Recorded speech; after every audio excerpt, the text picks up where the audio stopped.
Hello everyone, welcome to another new video. In this video I will show you how to fix randomly shuts off on Moto G37. Let's start the video if you want to fix this problem. So first of all, go to app library. Here click on settings app.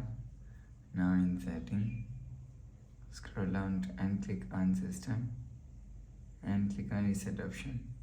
If you want to fix this problem, click on reset all settings, enter phone pin, click on this icon.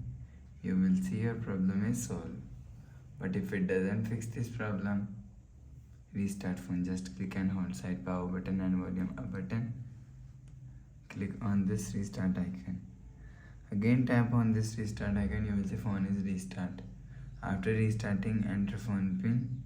You will see your problem is solved.